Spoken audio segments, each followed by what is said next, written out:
Shorthand dictation at 80 words per minute from Sir Kailash Chandra's. Ready. Sir, there are three items which are covered by this bill. I support the three items because this bill symbolizes and represents a new national development of having a consensus on certain basic questions.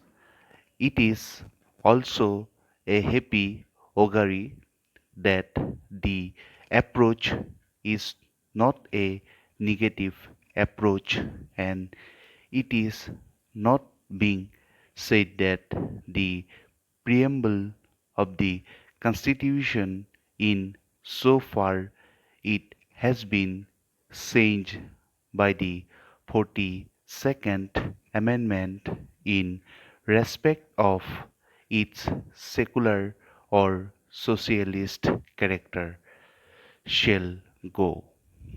It is not said that the list of fundamental duties shall go. It is not said that the directive principles which were amended to provide for workers' representation or for legal aid or for conservation of natural resources will go. That is a healthy development. So far as the Congress Party is concerned, it has approached the question with an open mind. Para. Regarding the government proposal with regard to internal security, the Congress Party has made it clear as a result of experience that it is opposed to internal disturbances as such and it is against the retention of a clause as to internal disturbances in the event of the armed rebellion. As a result of recent experience, we, as the Congress Party, stand by those provisions of the 42nd Amendment, such as the amendment to the preamble or the directive principles, and we also say that there should be no power in Parliament to declare an internal emergency.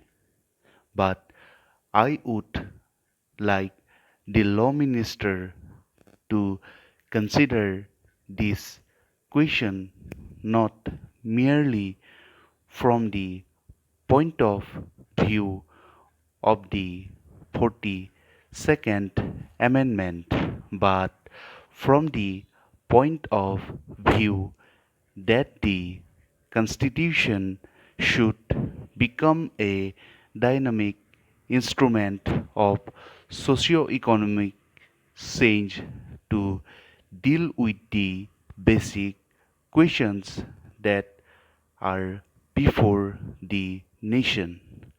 Why did we think of the constitutional amendments? Why did the first constitutional amendment come? Why did Panditji come to Parliament with the first constitutional amendment? It was because our legislation for the abolition of Jamidari was struck down. Why did Pandit Nehru come to Parliament in 1955 with the fourth constitutional amendment. Again, it was because our socio-economic legislations were struck down. Therefore, when we consider a constitutional amendment, we have to consider the problems that had arisen. Certain property rights, which became part of the fundamental rights, had stood in the way of various socio-economic legislations like land reforms, etc. Para. Sir, we find that in the Golaknath's case, it was laid down that Parliament had no power to alter the fundamental rights, which included the right to property. Sir, you would recall in the Golaknath's case, the justice had said that if the aim was to introduce a socialistic pattern of society, then it was a mistake to incorporate property as a fundamental right. It is that mistake which was revealed in 1950 when land legislations were struck down. It is that mistake which was revealed in 1953 when in Bela Banerjee's case the Supreme Court said that full compensation has to be paid. It is rectify that mistake that in 1955 Pandit Jawaharlal Nehru introduced the Fourth Amendment to the Constitution.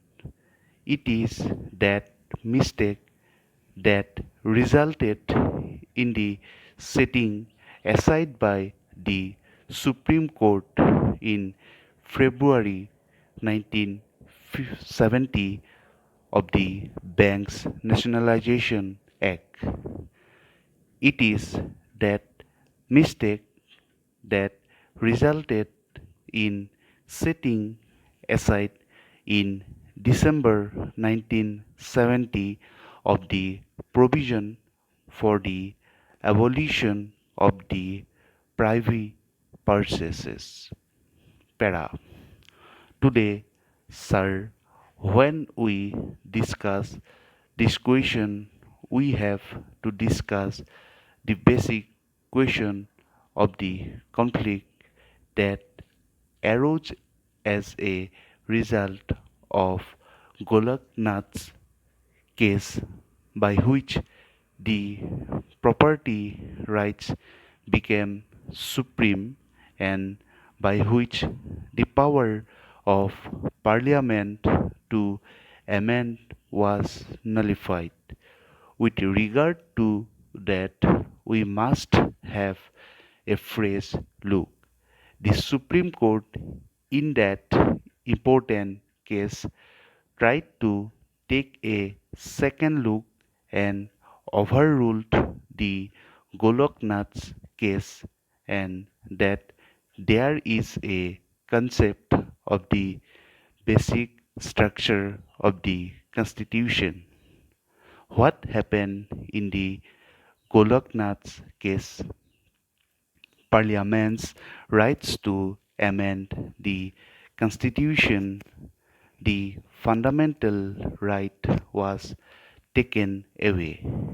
In that important case, a doctrine of basic structure was introduced, but the doctrine of basic structure as now developed by the Supreme Court is undefined and it is unchannelized.